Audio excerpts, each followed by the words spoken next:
Hello and welcome to Warhammer 40k Book Club. This is episode number 7, in which we're discussing Spear of the Emperor by Aaron Dembski-Bowden. I'm Jen Bozier, I'm Carrie Honey. and this is Warhammer 40k Book Club, where we read from a crag. Every episode, we discuss a book that we've selected from the Black Library's Warhammer 40,000 catalog. We post the book on our website, WH40kbookclub.com, along with questions to ponder during reading. Listeners are able to read the book and then tune in to hear our discussion, and we encourage participation through Twitter, the site, or Encrypted Box channel. Spoiler warning. If you haven't yet read the book, go ahead and visit the site, check out the book, and then come back and visit this post. We'll be discussing the book from start to finish in great detail. As mentioned this episode, we're discussing Spear of the Emperor by Aaron Dembski-Bowden. This book is about how would you describe them? A very reclusive chapter on the other side, aka the wrong side, of the rift. An emissary from the Mentor Legion has been sent to see the status of the other side of the rift. We pose several questions for us to ponder. Let's dive in. First off, did you like the book? No. Oh, sadness. It didn't. I was not even interested in the book until page 197. It is a slow burn. It's not a slow burn. It's a turtle burn. I think for me, I compared it to, and this is going to be a semi-dated reference, but I'm hoping that we have enough fellow nerds out there. The 1984 cinematic classic, Dune. If you've ever seen Dune, the first time you watch it, it is so painfully slow. Like, it is so slow. And then you get to the end, and all of a sudden, Paul is riding into war on these giant sandworms, and people are dying, and stuff is happening, and Patrick Stewart's yelling atomics. And then it becomes the greatest science fiction movie to come out of the 80s. And so in hindsight, then I really liked it. And I was like, oh, it's okay that it's a slow burn. This book was like that for me. I think same with you. I was at like page 190 and I was like, and then once it picked up, it got my attention, and the ending was so clever that I was like, oh, I love this book. The ending was clever. It's hard to recommend it though. It just, the movie Usual Suspects. Oh, I love that movie. I do and I don't at the same time, because it's one of those that it's another slow one. And like, I remember doing laundry during watching it the first time. I was like, oh my God, like this needs to pick up. And then when it hits you who Kaiser Sose is, then it's like, oh my God, because then you want to watch the movie again so you can pick up on that. And then yes, it becomes the greatest movie ever. I could recommend that for that. This, it's too slow of a burn. There are some fantasy books that I have just quit reading because they were 600-page books, and it took 300 to 400 pages to get into it. And the last 200 pages might have been the most exciting thing I've ever read, but I've already been burned by it. I'm already bored. Well, and the funny thing for me is that this book is 296 pages. So 196 pages, for those of us who can math, I mean, that's more than 50% of the book. That's just kind of like, where are we going with this? I am infamous for saying that one of the things that I always hated about JRPGs was that people would be like, oh, you have to give it 10 hours before it gets good. And I'm like, you don't have me in the first hour. You're not getting me at all. So it's actually a little surprising to me that, having said that, this book very much reminded me of one of my favorite books that I've read as of late, called Stiletto by Daniel O'Malley. It's the sequel to The Rook. It's very similar. Not as slow of a burn. It's like, as you're reading it, you're like, oh, there's actually stuff going on. It's a terrible way to word it, isn't it? Well, I'm just smiling because I am one of those people that for RPGs, I'm like, you got to give it 10 hours. And that's mainly just because not only, I mean, yes, I do agree in the first hour, you got to get something to kind of get you, but it's not until 10 hours that most of the combat, I'm saying most because we play JRPG, sometimes you still learn stuff, right before the final boss. You learn most of the combat, you learn most of the game mechanics, and usually the big hook not the big hook, but one of the big hooks has happened. I was like, oh my God, this has got my attention. So that's kind of where I am with RPGs. This was like 30 hours. Oh yeah, because it's a book, right? I mean, I'm not saying it took me 30 hours to read, but I mean, this is like one of those JRPG. I'm going to say a JRPG because they are the worst with this. They are the biggest offenders. 30 hours and be like, oh my God, this is so amazing. It's true because with the book, it definitely requires more of your attention. And I was reading this book in like 20-page sections for a few days there because I was just like, because it's boring. Okay, that's enough of that now. And then, yeah, once I got to, I think actually for me, it was like page 150-ish or something like that. Once I got there, I could not put it down. But it makes it hard to recommend. Like, I wouldn't recommend this book just wholeheartedly. Like with Plague War or Dark Imperium, I'd be like, you have to read this book. Mm-hmm. This is a really good book if you can handle a slow burn. Like, if you're willing to invest the time, the ending pays off. But so what parts did stand out to you after page 196? Well, the big one that stood out to me was, page 197. Of course, in my notes, I'm the idiot and just wrote page 197. It finally gets good. I'm like, God, I'm terrible. I need to. Oh my God, you. I had to go back and look at it, and it was actually what I thought it was. Mm-hmm. And it was when the head of the Pure, I just like calling him Nar-Kazar. Texas twang on that. So Nar-Kazar, where he explains, that's where you learn that the Pure was the Star Scorpions. And he hear his side story. He's like, we were trapped in the warp, in the Great Rift. We could not get out. We finally get out, and what happens? They shoot at us. They pull exterminatus on our home planet. Yep. Which I'm just like, and I believe him. I really do believe him. That's what happened. Because the Imperium kind of has a habit of doing that.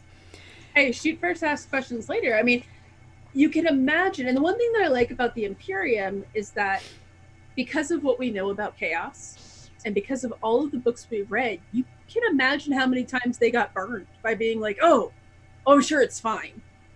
So now they take no chances. This is 10,000 years of this. They take no chances. Right. But it just struck me as that, so with that, though, with the Pure, yes, they were in the warp, or the Great Rift, which is the warp, for so long, but when he took off his armor, there was no mutations. There was nothing. So it was like they had been able to resist the temptation of the warp, and they just wanted to come back. Right. But why that would call for the Celestial Lions and the Spears to decide, let's just destroy a whole planet. Forget all those people that were there. I guess it was because they came back and were trying to recruit them, and they just figured, the taint is everywhere. No hope for this place. So we'll have to talk about, we'll talk about that in a bit here when we talk about what we think the Celestial Lions question the Inquisition on. But for me, that stood out too. The whole thing with Nar-Kazar. Actually, you know what? It's really hard to say that word. I would love to hear, if you're listening and you're in England, I'd love to hear how you say this word phonetically. Because even as I was reading it, even as I was reading it, I was kind of putting, because I grew up in the sticks, kind of putting my hick twang on it. It's just hard, like Nar-Kazar. You can't say it without getting that twang on it. When you got a name that rhymes like that, I'm sorry. Pretty much. One of the parts that stood out to me was very early in the book when Amadeus is asking about the Celestial Lions, and Brayak tells him that, the Inquisition has been slowly but surely plotting against them and trying to take them out. As he was saying it, Amadeus was like, do you have any proof of this? And I was like, I don't need proof. That seems legit to me. And then of course we know that later on, it's fully legit. Right. I liked that, especially in hindsight, I liked it because it's right then and there. That was pretty much Aaron Dembski-Bowden telling you how this book is going to end. Like, he basically told you who the bad guys are. And that kind of stuff is delightful. And I loved Morkant. the cannibal. Oh God, I couldn't stand him. Oh God, I loved him because I love when she describes him. And he talks about how he smiled at someone, and she's like, "When a cannibal smiles at you, it's more of a threat." I was like, "That's just delightful." No, I couldn't stand him because of the way that he treated Anna, especially when she came back. Well, I mean, like they couldn't be too sure, right? That whole scene, by the way, and I think that's my, I can't remember what page it is, but I had the opposite problem of you, where I wrote down like the quotes and stuff that I like, but no page numbers. Where I was just like, "This is amazing." Okay, you see this here? This one page there? That's all my notes. That's how little I like this book. Ouch. Yeah. Ouch. Like, I actually went back and wrote notes because then I was like, I think that what that witch had read to them might have been important. I should make a note of that later. So, yeah. Well, so that's a thing, too, that I want to talk about here in a sec. Because it was one of my favorite parts as well, was that, so so that's the line that I had. I finally found that picture, I think, or the page, I think is 139 or something like that, when she says that I was aboard the ship when the Gellerfield failed. And it's just the way that she says it and the way that she describes it is the most terrifying, foreboding thing. That section, when she describes the Gellerfield failing, how it felt, how it looked, and then everything that happens after that, those like 10 pages, it's a more successful and effective horror novel. Carrie knows that I really, really like horror novels. It's probably one of the most effective sections of a horror novel I have read in probably a decade. Okay, see, I will agree with you there. And that one line, just like I was, there, or I was on the ship when the Gellerfield failed, I immediately thought, because the first 5 books of the Horus Heresy, there is always a line, I was there. Yes. There's always one big line in there that says, I was there when this. Yeah. Yes. And it has that gravity to it, right? Where you're like, and I think that might be because of it too, because arguably one of the most famous lines from the Horus Heresy is, I was there the day Horus slew the Emperor. Which is the first line of Horus Rising. Yes. But it's so foreboding, right? So when she said it, I like got chills when I read that, when she was like, I was there when the Gellerfield failed. Well, not only that, but knowing what you know, especially if you've read, like any of the books in the Horus Heresy, any other modern 40k books, and they talk about being in the warp and what goes on in the warp and how terrifying it is. That is a good horror story right there. I was there when the Gellerfield failed. That's terrifying enough. Yeah. The other thing that I really liked about this book was, so she meets I can't remember his name right now. The captain. Shervan, that's how I pronounce his name. So she meets Shervan, who's one of the successful / failed Primaris attempts. He's crippled. He's special. I loved his character. But he was a good character. So she meets him, and then like 5 minutes later, the witch tells her to not trust the cripple, and immediately the broken man. That's right. And my husband was sitting in this chair, and I said to him, because he had already read the book, I was like, oh, it's not going to be him. It's going to be the guy she's with, the hunchback. And my husband was kind of like, and sure enough, it is him. Right. Since I knew it couldn't be Shervan because it's one of those, like, that's too obvious. Way too obvious, right? But I wasn't exactly sure who it was. And it wasn't until, I don't remember the hunchback's name, when he, I'm doing air quotes here for those who are listening, he rips off her arm. Kartosh. Rips off Anna's arm and basically leaves her in Tiberia for dead. And that was the one thing. The other problem they were having was that with the Gellerfield failing, they were all seeing various things that they weren't sure were crazy things. I mean, it really was like a good horror novel. It actually kind of reminded me a lot of the TV series Legion. Because one of the things with Legion is because he's kind of got a psychosis in the TV series. The first season he's possessed, he has the Shadow King in him. Well, that's going to fuck anybody up. And there's a lot of times where he questions, is this real? Well, that's kind of like what the whole thing is. They don't know it's real. But for her and Tiberia to agree on, we saw Kartosh do this. It's like, okay, maybe that is real. But, I still think the broken man, I'm not sure that really meant hunchback. I'm thinking, honestly, the broken, because he ended up being, one of those assassins that could contort their bodies. Calidus. Yeah, I think that's what the broken was more referring to. Kind of, but I mean, that's kind of the allegory that she was speaking in, right? Mm-hmm. So along those lines, my last favorite part was on page 294. Again, with the effect of horror, when she says that Tiberia is at the Emperor's side. She wasn't there, with skin of burning blood, clawing at the deck with talons of black fire and screaming for me to give Kartosh to her. Holy cow.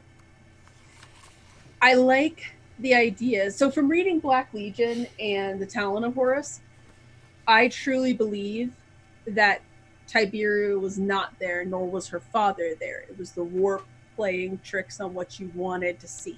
Well, right? Yes. Going into your deepest, darkest desires. So part of her knows that Kartosh, like Tiberia, deserved to get revenge. So I'm sure that was the warp playing tricks with her, but that's a hell of a thing. Right. So as I said, I really did like this book at the end. So the other thing that stood out to me, and I almost texted you, but I think it was like 2 a.m. I probably would have responded. Yeah, maybe. I would have been like, me too, going back to bed now. It's when she figures out how they can save Amadeus. And she's explaining to them, she's like, so it's called the Calgarian Rites. And I'm immediately like, what the shit happened to Marnie's Calgar? Maybe they just figured out. They were like, you know what? You deserve this. I hope I need info. Like, I need a short story. I'm sure we're going to see it. I'm hoping he was either horribly injured and they figured it out, or that they decided he deserved it and they wanted to try, because the idea of them just being like, is it safe on Marnia's Calgar? Kind of. Don't make Marnia's Calgar a lab rat. See, and I think it was the former. I think he got injured because, like I remember in Plague War, he was calling for, not aid, but he was reporting that the plague lords were attacking. I forget which planet he's been on. There's too many planets, people. There's 500 of them. Right, and Reboot said, "Oh, he's more than capable of handling himself." Well, maybe something happened there, and. Right. Maybe Reboot doesn't hate Marnius the way Marnius feels that Reboot doesn't like him. I don't think he does. I don't think it's that either. I think he treated Marnius Calgar unfairly. A lot of it, but Marnius a lot like the Emperor treated some of his sons. The disapproving dad who doesn't really think about how it's, how it might affect other people with what he's saying, what he's doing. Yeah, there could be, a lot of that. Like we've discussed a lot about The Lion this week, just because I finished reading Descent of Angels, and, about how you keep saying he's not a people person. And I just kept wondering, like, why did he banish Zahariel? Like, what did Zahariel do? He did all these right things and he still got rid of him. And your response was like, he most likely did it because Zahariel was a very powerful psyker and they needed someone to watch over Caliban. And the Lion just probably assumed, well, they'll understand what I'm thinking. The logical thing, so surely you'll understand.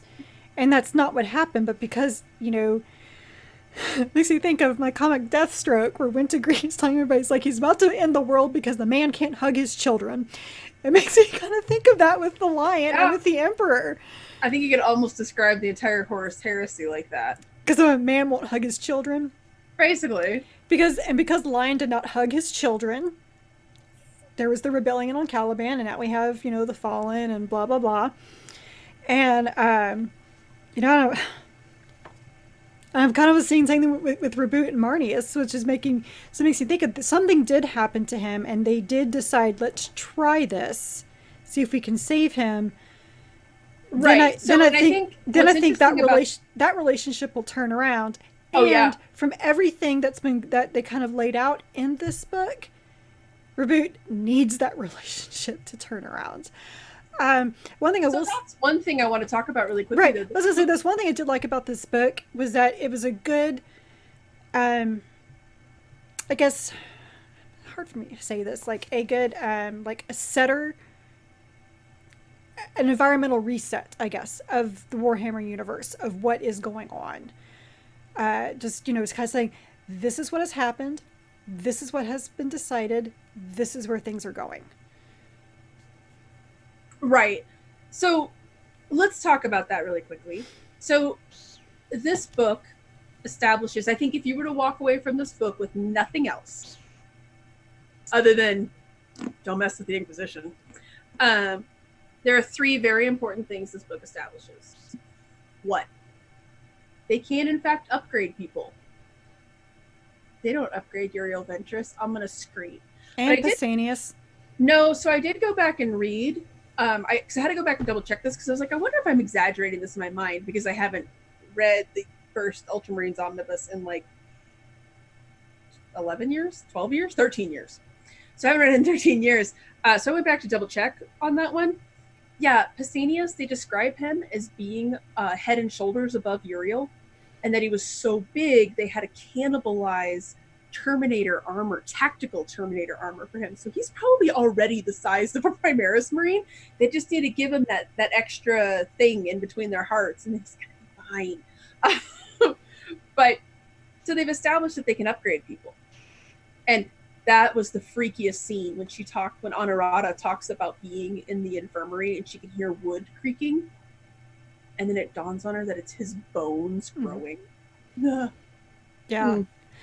But one thing I liked about that, though, is that so they can do that because one thing I know that affected both of us from reading Dark Imperium was when Felix, when he said that he was feeling sorry for the non-Primaris Ultramarines because it's like they don't realize that this is where Reboot is going and he's not looking to them anymore. So this, I think, will also heal that rift. We've made them bigger, better, stronger. We can rebuild them. So 70s humor. So that's important. And I think it's important because this book establishes something very important. There are Primaris Marines on the other side of the rift. There is no way that Chaos has not gotten their hands on the Primaris Marines. There's just no way.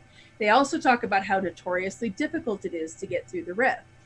One Custody ship made it through with Primaris stuck for them. And they haven't been able to implement it correctly. It took them forever. Now, here's the thing. The Imperium is a little more hard-nosed about that. Chaos has a little more laissez-faire type of mentality, right? Where somebody like Saran wouldn't be necessarily so looked down upon because if you can put him in armor, he can fight. It made me think very much. Reading her going through that tomb and seeing all of those mutated warriors really made me think of the Ultra. It all goes back to the Ultramarines. Always does. It does with Metrengard, with the Daemon Kulaba, where they were trying to make these like mutant super soldiers by breeding gene seed and genetically altered women. And now they have the Primaris gene seed. Chaos is not above using people as guinea pigs.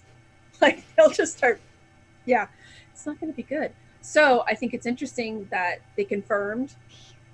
Well, they didn't confirm that Chaos has it in their hands, but I would find it very doubtful that they don't. And they can upgrade people.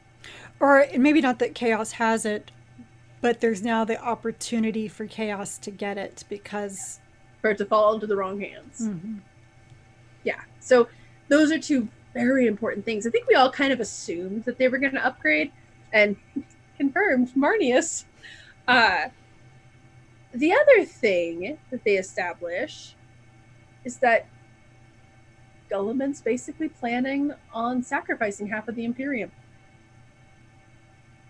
Because, and on one hand, now my husband will be the first to tell you, if you're listening, don't worry, I understand. He's going to try to evacuate that side of the rift, but we saw how easy it is to get over that side of the rift. And also, and more importantly, maybe 50%. Maybe 50%, if granted, because the Ultramarines are super effective and efficient, but you're maybe going to evacuate 50%.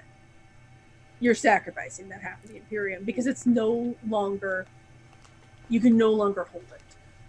No, because they were saying like how many ships, because the Spears talking about how many ships they sent over, none made it through. Like they were surprised, like Amadeus was surprised that his ship made it through. And even then they had issues too. Yeah. So we're talking like one successful ship. So let's say that Reboot's like, we can just keep on making all these Primaris Marines. Let's just throw half of the Ultramarines. Or maybe not Ultramarines. Let me just throw the Nova Marines because they're all depressing anyway. Let's throw the Nova Marines out there. They already had half of their chapter destroyed. Just throw out their other half. And have them go through. So we're going to say maybe half of them will go through. Okay, so so now we got 1/4 of the Nova Marines have made it through. And they're going to try to evacuate people. Well, now, if you're going to cut it in half every time, now you got 1/8 of the Nova Marines. It's exactly. I understand why he's gotta try. Right, and I understand why Reboot has decided we're going to have to cut our losses because there's no way for us to get over there and help. Right, and I mean, it's much easier to focus fire on the half that you have a good foothold on than to keep dividing yourself like this, right? So on one hand, I totally get it. Totally makes sense. And as we've always talked about, I think we've probably said a dozen times in those podcasts, the Imperium is very much an omelets and eggs type of mentality.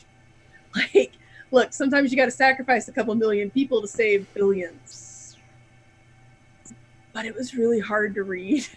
And I think it was because, too, the way that Amadeus, which we'll talk more about this particular aspect in a minute, but the way that he just delivers it, like, well, this is happening, and this is as one does. And the other was very pragmatic about it. He's like, this is how it is. There's no point in discussing it because there's nothing else we can do. And it's almost kind of like, because we had the same conversation, because you texted me, you're like, oh my God, this certain page. And I'm like, of course, I was on vacation and I was like, I'm sorry, I got a mango margarita. I can't look at this right now. But then I did go look at it and I was like, oh, is it just because like the half the Imperium thing? Like, I wasn't really sure. And she's like, well, yeah, that's huge. I'm like, well, it makes sense. What are they going to do? And she's like, but that's huge. I'm like, and? Kind of had that same pragmatic, like, oh, makes sense to me.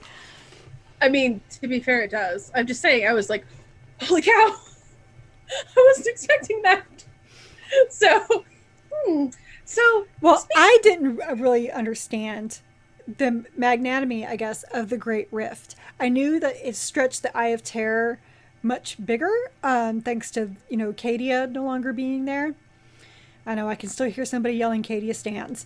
But I didn't realize that it had effectively split the galaxy in half.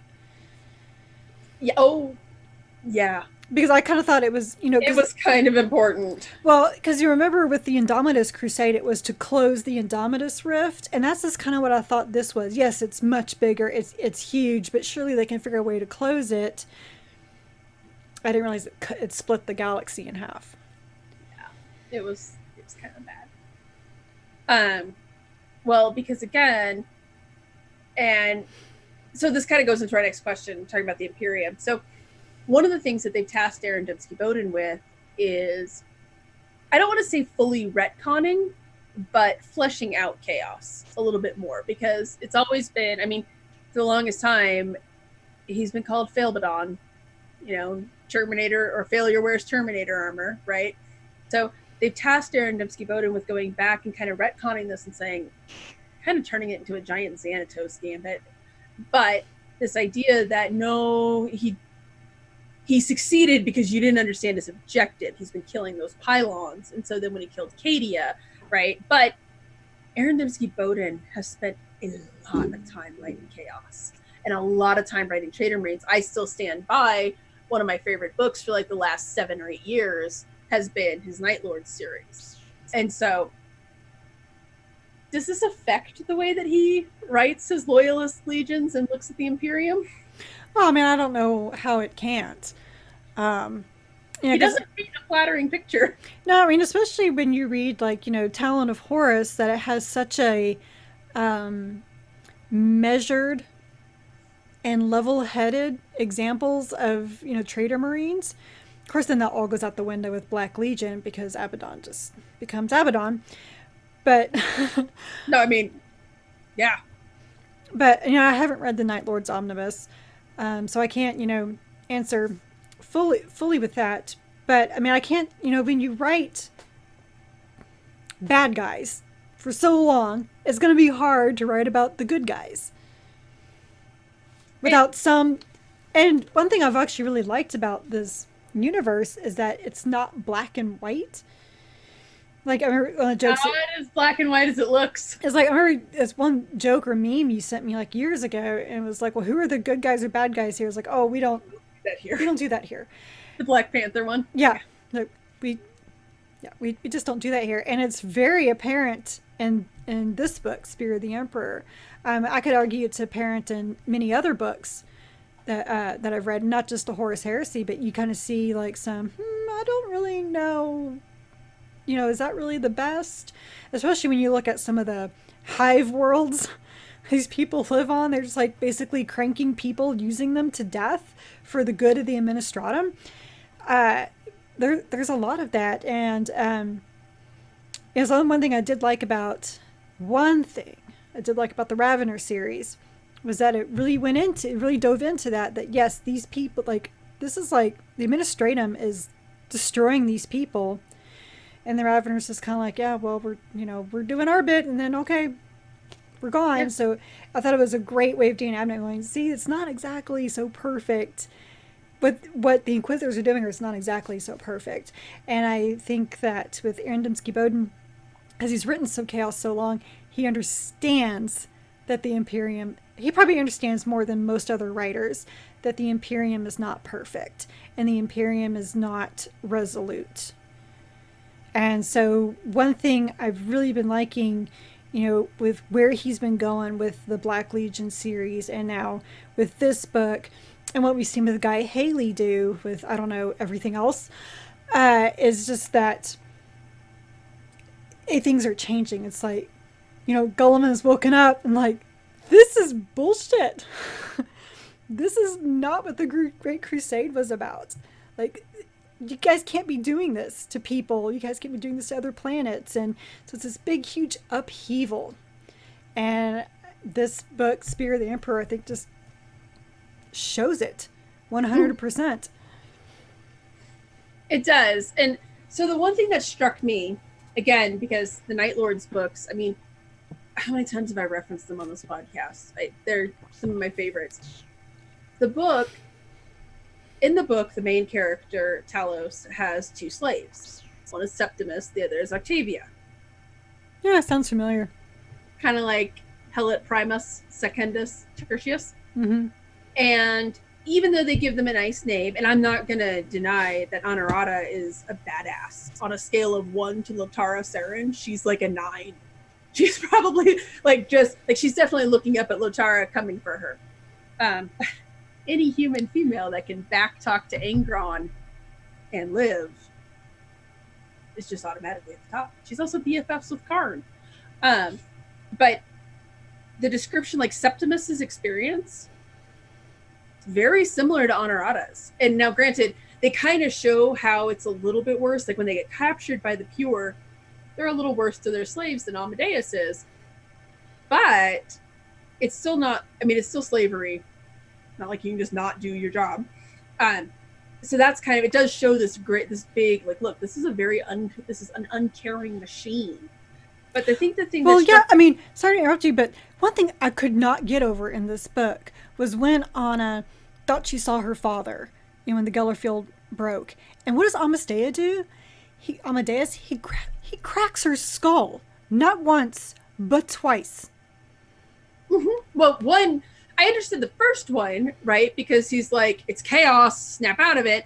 And then when she's just like, oh, it's my dad, because then it felt like when he was more like, you idiot, like, don't be sentimental, which we'll talk more about in a second. But I think the biggest thing here is that, so the big twist of this book is that they were 100% correct. The Inquisition is absolutely trying to wipe out the Lions. And, in the beginning of the book, when Amadeus arrives and Brayak is like, why did they only send one of you? My first thought was, yeah, why would you only send one guy? Oh, I'm part of a scouting party. And I was like, oh, man. And because my husband's this way, he kept saying, he was like, why would you just send one guy? I was like, I don't know. Like, tell me or stop teasing me. And then you get to the end. It was a cover so they could send a Calidus assassin. Holy crap. And this is all, because they didn't even rebel. They didn't even fight. They questioned the Inquisition, which we'll talk more about in a second and speculate as to what they would have questioned on. The Inquisition, this whole book, the Inquisition wiped out 2 chapters of Space Marines. 1, because they were being a little overcautious, and I kind of understand that. But 2, because they dared question the Inquisition. That is, like, don't get me wrong, we have seen non-flattering portrayals of Inquisitors in the past. Just pick up any Space Marine book. They are the CIA of the Warhammer 40k universe. They are, unless you're reading Eisenhorn or Ravener, the Jack Ryans of the Warhammer 40k universe, they are not heroes. The Inquisition are not good dudes. And ladies, but this is just not, this has to be the bleakest representation. Not that Plague War made it, and Ravener and all those other books made it look like the Imperium is great. It's one of the long running gags, right? That like fans of Harry Potter and Star Wars would kill to go live in their universes, and fans of Warhammer 40k are like, no. Well, because I'd be in a hab. We'd be hive worlders, yeah, like living very short, brutal lives to feed the beast. But this is a very bleak, very uncaring look at it. And the whole time I was reading it, I think Aaron Dembski-Bowden's gone native. I keep, like, he's written chaos for so much. I think we know which team he's batting for now. At the same time, though, he knows that chaos is not good. I mean, look at how he wrote when Anna and Tiberia were captured. Mm-hmm. What happened to them. He knows that they're not good. It's really one of those, but he really showed, first with Amadeus cracking her skull, not once, but twice, which I was like, dude, you know how to be gentle. Like, you're not an idiot. Oh, no. There's other ways you could have shaken her without smashing her head up against a wall twice. All right. But would it have been effective? He's all about efficiency. Right. So, so you have that. You see that one side of how he treats his slave. Skull cracked twice because you're crying over, you think you see your dad. Versus being on the pure, where the mutants are just taking people and flaying them alive for no reason. And people are hurling themselves into the fires because they'd rather commit suicide than work another day. Right. And I think that was interesting because that part, on one hand, as I was reading it, I was kind of like, does this serve the narrative really? But on the other hand, he painted such a bleak and uncaring picture of the Imperium. I felt as though he was like, oh, maybe I need to show that it really is. It is still better than the alternative. Well, right. Like, actually, I took that because those were so back to back like that. It was really perfectly done because it showed what it shows is that the Imperium is the lesser of evils. Right. That it's uncaring, but it's not necessarily evil, except for the Inquisition, maybe a little bit arguable. It's like, do you want a giant douche or do you want a shit sandwich? Yeah, exactly.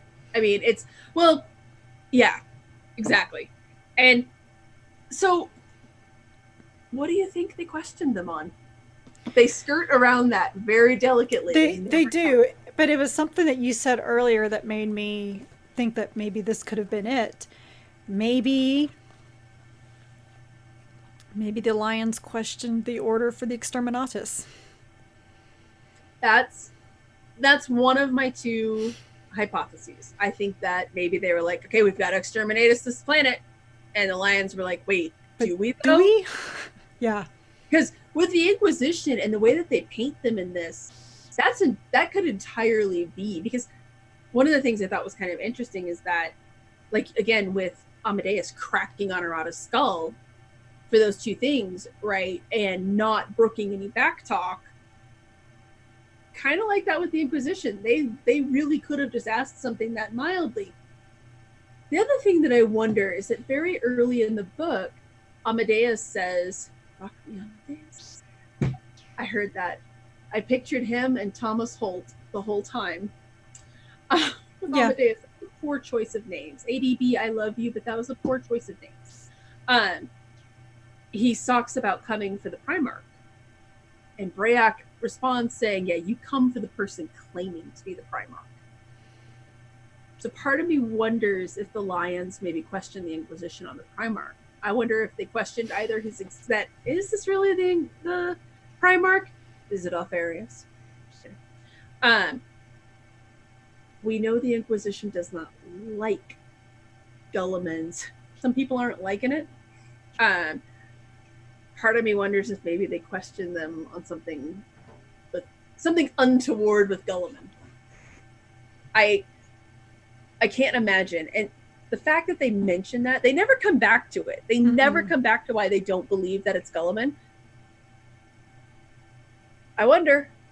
I honestly, what I think is that they're one of those, because the Spears, they are part of the second generation offshoots from the Ultramarines. Mm-hmm. Them and everybody else, I swear to God. But yeah. They didn't get their shit fucked up during the Horus Heresy as badly as everyone else. They missed Istvan Day. Anyway, they missed Istvan Day. God. Just saying. That's terrible. It really, because when she mentioned the Calgarian rites, and she said, this happened to the most esteemed and bravest, she was really pumping up Calgar, and they snorted. So what made me think is they don't care much for the Ultramarines for whatever reason. It could be because, remember, they said it's been 100 years since the Rift. So they have been out of contact, and they have been fighting a desperate losing battle, and they're having to fight the Inquisition. They're a little bitter. Mm-hmm. So part of me took it as maybe like you guys sitting over there in Ultramar, because they don't know what's been going on in Ultramar. They don't know Mortarian's back with all of his dudes. So I'm sure they're imagining all of that, pre-Rift Ultramar, where they're all just sitting around having this really great time, right? Because, bitterness can do that to you. Bitterness clouds you like that. And they are definitely bitter. In fact, one of the things that I think really stood out in this book was how different Amadeus was versus Brayak. First off, did you like those two guys? I liked Brayak. Amadeus I struggled with a lot. Same. He, being the Mentor Legion, he felt very Ultramarines-y. Like, he was definitely a product of the indoctrination. And he came out, and the funny thing is, so in most of the books that we read, we see the Space Marines like Uriel, or if you read the Iron Snakes book, or the name of the book that just totally escaped my mind. But usually we see the Space Marines who have a little bit more personality, and we see the guys who are the uptight, by the book, by the letter of the law guys, but they're usually background characters, right? And you're always like, oh, that guy's stiff. This one starred the stiff, and so it was kind of interesting. So I was like, oh, this is like one of the, like, a true Space Marine, and he's not very likable. And Brayak was kind of funny, and he was really nice to Honorata, and he immediately had a little bit more respect for her, I would argue. Oh, right, because when Amadeus introduces them, he's like, so Briak bends down to their level, almost like an adult meeting a Yes, child. It's because like, you've been down. it's like, what's your real name? Well, and I loved when after they kill the rebellion leader, and he's like, yeah, which one of you was shooting and shouting our war cry? And Amadeus is like, she's going to be reprimanded. And he's like, yeah, anyways, Honorata, do you want this sword? Right? He rewards her for it, right? Like, and I loved that about him. I liked that. They actually reminded me kind of the Space Wolves in that they were very, very barbaric. They were very, well, not barbaric, but very much a product of their tribe, a product of the planet they grew up You on. know, I haven't read anything with the Space Wolves except for Acadia Stands because a couple of them were pretty big figures. Not a couple. There's a lot of them that were really big figures in that book. But I've never really read the Space Wolves. I kind of know a little bit about them, mostly again from memes and from talking to you. I learned everything about Warhammer 40k from memes. I swear to God. It's not the worst way. No, there are worse ways, I'm sure. Yes. But they kind of made me think of more like the Space Wolf version of the Ultramarines. Yeah, kind of. Since you're going through the Horus Heresy, Prospero Burns, phenomenal book. You're really going to get to know the wolves, and you're going to love them.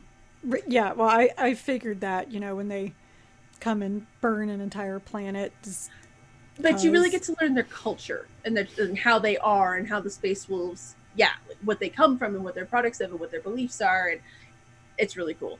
But it was interesting to see, because Brayak felt more like that traditional, this is the character we would follow, because he is more personable, he is more likable, and I liked the cannibal guy, but more personable, more, actually, I think I'm starting to think that I have a type, because and Brayak actually had a spear. an amazing spear. But Morcott reminded me of Lior, who reminded me of Zarl, so ADB and I both have a type, apparently.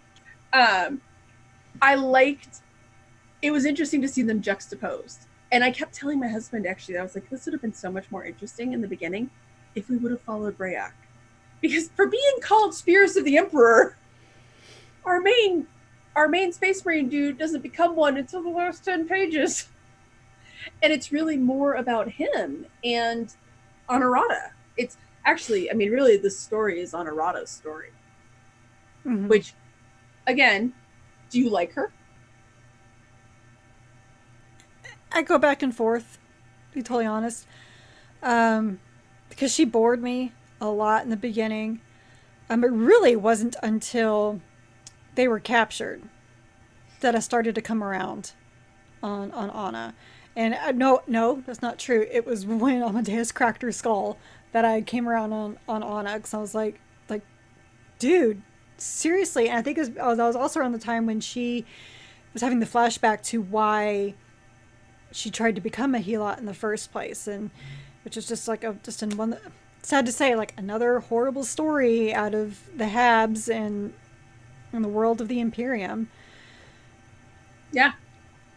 Well, I really liked her. She's definitely a product of what she is. Well, absolutely. He wrote, at least what I would imagine, clearly I have no frame of reference, he wrote what I would imagine a slave like that would feel like. She clearly doesn't love her lot in life, but she has accepted it. And the part that killed me is when, after they get back off the ship, and she demands to stay with Amadeus. Mm-hmm. She demands to stay with him. And you could feel that she very much cares for him. Yes. She's a slave to him, but she cares for him. And I love she chastises Kartash. It's like, oh, I see you're already flirting with, Morkant and the spears, and, not serving your master.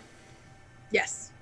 Which in hindsight made so much more sense. Because that'll get you closer to the Lions. So it made a lot more sense. But I really liked that portrayal of her, and it made it very interesting. But it did in the beginning, it made her kind of hard to like. In that, I'm going to be really honest. For the first half of the book, I was like, "This is super fascinating." She was a boring character.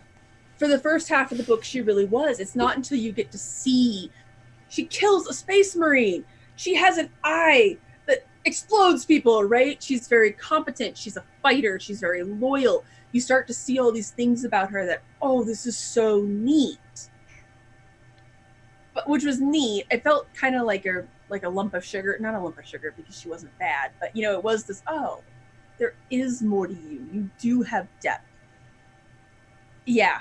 Because for the first part of it, you were just like, she was very much a product of Amadeus. He's very dry, very perfunctory. She's very dry, which I think made it interesting because, again, you don't usually see that type of a character. I'm not sure it was the best choice, but I liked her. She's a total badass, but it took me a long time to warm up to her. The same with Amadeus, really. Well, it's after Amadeus became a Primaris, he developed a personality. He was actually making jokes, and they were all shocked, and he was I loved. Yes. When they were like, you said this guy was really dull and boring. It's like, oh, you guys. Something just dawned on me, actually, as we were talking about this. That's your first exposure to the Officio Assassinatorum, isn't it? The Calidus? Yes.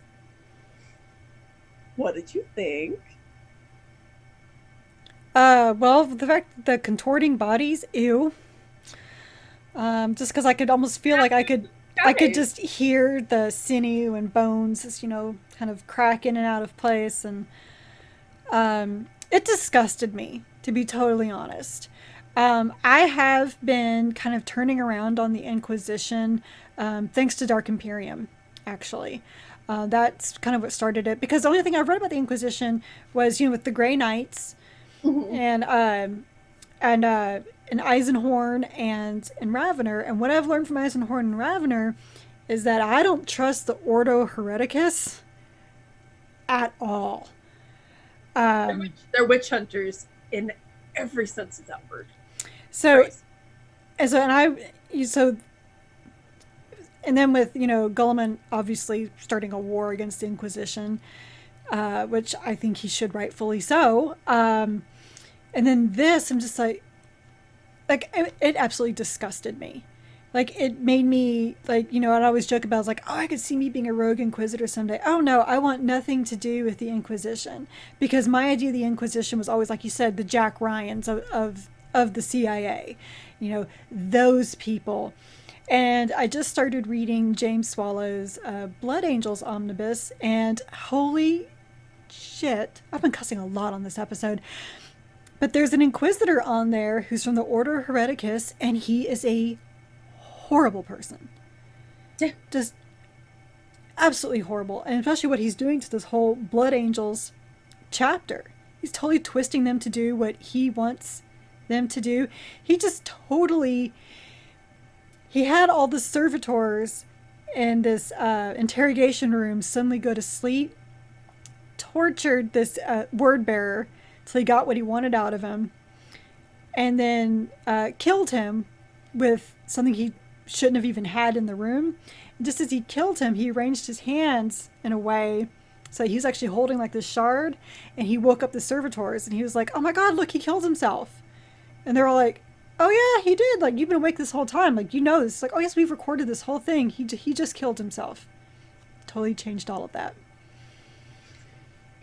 So one of the things that I always joke about is that if you're watching a movie, there's two types of movies: the feds and the cops. If the cop is a main character, the cops are the good guys who just want to solve the crimes. The feds are trying to obfuscate everything, and they're evil and crooked. If a fed is the main character, the cops are dumb and bumbling and idiots, and they're messing up the feds' investigation, and the feds are the good guys. And then, really, unless it's a Jack Ryan movie, the CIA, I think we can all agree the CIA are dicks in like all of these movies. Well, but just real life, to be honest. Right. But it reminds me a lot of that. If an inquisitor is the main character, well, then they're really a good people. Like, yeah, there's some bad stuff in the Inquisition, but like we're all just trying to fight the best we can. Darn it! And like literally every other book, these people are bad. Okay, like. So it's kind of funny. And the Calidus, I really loved that because obviously the most famous Calidus assassin is Shen. And one of the things that I've never really liked about Shen is that they have gone to great lengths, especially in the Horus Heresy, like such great lengths to make it very, very clear that Conrad Kurz allowed Shen to kill him. He welcomed her, and famous video of him welcoming her, but he also told his sons, let her come in, do not fight her, do not let her get away. The Night Lord's book, they make it clear that Talos goes and then kills her, and she does give him a little bit of a run for the money, but not that much of a run for the money, which makes sense. Obviously, very few people, human beings, are going to stand up fight against a Space Marine. But, like, I never really liked that they were like, oh yeah, this woman's like, the Calidus are so awesome. They gotta let her get away with this. So I really liked seeing a situation where they didn't, where it's not like, oh, we just let her get away with this. Calidus gonna Calidus. And you got to see one of them in their full glory with big air quotes because, man, fuck that girl. Well, and she said, she said, I'm going to be a hero among my sisters. Point on that. How would your sisters ever know? You're not getting a message through the rift, Pumpkin, unless the Inquisition really has been holding up things coming through the warp. Oh, maybe. You know, who knows at this point? Who knows at this point? Well, nothing would surprise me. Because you didn't know there was an assassin, an Inquisition assassin. You knew that something was up with Kartash, but you weren't exactly sure what it was. Right. Until the lion's head came off. And even then, like, I read probably that paragraph, like, over and over. I did too, because it talked about his head going forward slowly and his body going over backward, and I was like, because it said, what is going on here? Because he said, okay, that's good. And then his head toppled forward. And what I thought it was like, he passed out. Right. You know, like, oh no, he's injured or something like that. Right. And then they're like, oh, his head came off. I'm like, his head came off. Right. Well, and, oh God, I can't find the page on which it happens, but the thing that was, yeah, I had to read it multiple times because it's just the way that he describes it is, as you said, he's talking and then they talk about his head going forward and his body going backward. And I had to read that line like 3 times because I was like, wait, I couldn't envision how he was moving. And then it dawned on me that he just got killed. Right. And it's very, I liked it. In hindsight, again, when I read it, I was like, this is so confusing. But then in hindsight, I loved it because it was just as confusing for us as it was for all of them. Because everyone, I mean, pandemonium breaks out. Because they're all confused. They have no idea what's going on. Mm-hmm. Yeah. And they immediately think that it's Amadeus. Well, yeah, it's one of his servants. It was Helot Primus. Well, but they didn't know it was yet. They didn't know who did it. That's true, too. But, yeah, I mean, none of the stuff looked good, right? And, of course, they did kind of figure that this person came with you, dude. And I loved it because then it all goes back to, making sense. Okay, so it's page 273. Because Briac says, you insult us by even asking. We'll sail at once. Akeen grinned and took the offered hand. Then his head rolled forward and his body toppled back. I was like, yeah. What? Well, because they say that, and yeah, I was like, what? And then the next line is if you're... But I'm imagining, though, head rolled forward like this, and then you pass out, you'd go back. That's totally what I thought.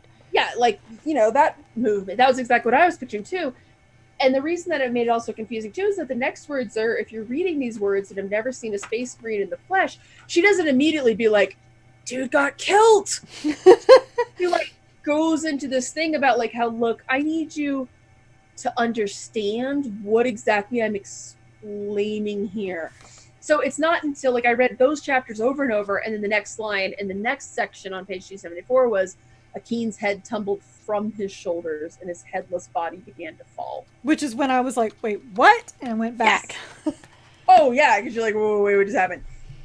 And then it all makes sense. But I loved it because, again, that sense of confusion that they're all feeling, it was very well written, because now we all have that. We have that sense of confusion, too. That I just, again, like, the last 100, arguably the last 40 or 50 pages of this book are just a tumble roll down into, and I just could not put them down. I loved it. Still a slow burn. You what? Still a slow burn. Now, here's the question. We know that things are going less than well because of the narration. What happens next? Does this become a series? Do we get to find out more about how they're losing? Because remember, she says that there's a moment right before she describes Akeen dying that Amadeus, or the warrior formerly known as Amadeus, Varane, is like, or what story are you going to finish? And she's like, oh, well, I'm going to talk about Akeen. And he's like, what about this? And she's like, no, that's a story for another time. Is Aaron Dembski-Bowden going to write yet another trilogy? I have to say, if he does, I'm not that interested. What if he picks up the pacing? Well, no, but here's the thing. And something I talked to you about, and I think I really discovered with Warhammer 40k in general, I just don't care about the chapters that are not the original 18. Ah! It's okay, Iron Snakes. Don't listen to her. I've never read Iron Snakes, so I can't comment on that. But like, I've read, so many collections of short stories. Right. And the Black Templars, I find them interesting. Like, maybe, but they're kind of weird. They're just really, really angry.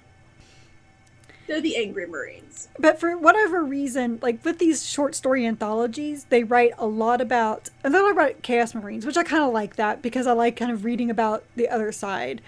They write a lot about those, a lot about the Black Templars, and a lot of Flesh Terrors. I have to say, I don't care about the Flesh Terrors. Well, that's just not human nature.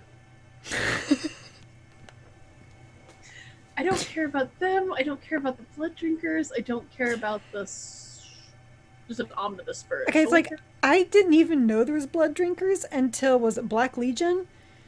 Yeah, when he's like, I wonder how they got those names. I love how sassy he is. So generally I'm kind of with you, because generally I find a lot of times it's an excuse for authors to be like, I want to write Space Marines, but I don't want to have to like worry about actual Ultramarine stuff. So here's the Mortifactors microphone chapter, and then they just the Mortifactors, something like that. The Nova Marines, this Mentor Legion out of nowhere. Like the Spears, the Emperor's Spears, the Celestial Lions. Yeah, I'm just. I didn't really about. It was very sad with the Lions, but I don't want a book exploring the Lions. Like, I'm good. Okay, the Inquisition's killing you because you asked a question. I kind of want to know what question you asked, but I'm good other than that. But I want to see more of Brayak and Varane. I liked my book. It took a while, but I liked it now. But it is officially my Dune. Your Dune? Oh, your Dune. Okay, Yeah. I thought you said your Doom. I was like, how? And yes, I'm talking about the Alan Smithy version of Dune and not the David Lynch version. Movie humor. Anyways. Okay. So yeah, I'm glad we read it. Yes, I'm very glad I read it. Actually I was about to say, like, it'll be good to get back to something more normal, but our next book is as we attempt to follow the many adventures of the Alpha Legion. I can't wait to become Alfarius. I'm already Alfarius. One of my favorite memes that I saw recently was of them going Alfarius this and Alfarius this. Why is nobody Omegan? It's like, oh, Omegan. Omegan's not even Omegan half the time. I know. I just imagine they all have identity issues. But yeah, so we're not even getting back into normalcy there. And then our next one's Apocalypse, which is, hey, you should be... This is one of the original legions, and we're going to be reading something about the Imperial Fist. So, see? Well, so no, I'm stoked about reading about the Alpha Legion because I just finished reading Legion from Horus Heresy, and oh my god, I am like 100% behind this Legion. I love them. They crack me up. They are, I think I said this like in my recent Horus Heresy article, like they're the definition of the end justifies the means. You can't make an omelet without breaking some eggs. Oh yeah, they're sometimes they feel a little bit like the Rube Goldberg personified. Okay, this is true. On schemes, which those schemes were all schemes for this scheme. I'm like, oh my god, I imagine. Actually, they remind me of the Always Sunny in Philadelphia Pepe Silva yard map. Like I imagine there's just like 3 Alpha Legion guys who have to have like a board with like strings leading to be like, this is what's going on right now. Somebody knows. So yes, our next book. And also has like, who's the real Alfarius today? Right. I just imagine at this point they're just like, we're Alfarius, and they all believe it. I'm Alfarius. No. For realsies though. Me too. Anyways, do you want to take us out, Carrie? Yes, I will. See, I always keep imagining like the scene from Spartacus. I'm Alfarius. Yes. Basically. Then Reboot comes, he's like, I'm going to kill Alfarius. Who's Alfarius? And I'm like, I am. Anyway. I'm going to kill Alfarius. Again. I'm just going to kill all the Alfariuses. Alfarii? I guess it would be Alfarii if we're going to be all grammatically correct about it. All right. Well, you have listened to the Warhammer 40k book club regarding the Spear of the Emperor. Be sure to join us for our next book where we're all Alfarius. All the time. Shroud of Night, written by Andy Clark. And I do have to say, if you don't follow Andy Clark on Twitter, you should. His avatar is Wembley from Fraggle Rock, and that's all I got to say. But please note that we are an unofficial book club, and we're not affiliated with the Black Library or any of its affiliates. You can find both the vidcast and podcast on our website at WH40kbookclub.com. If you like this episode, please like, subscribe, give a review, and all those wonderful things to the vidcast on YouTube or to the podcast on iTunes, Google Podcasts, or Stitcher. Our site also has articles about our adventures in reading other Warhammer 40k books and short stories outside of the book club books. So please stay a while and read from a crag. Good night, everybody. Good night.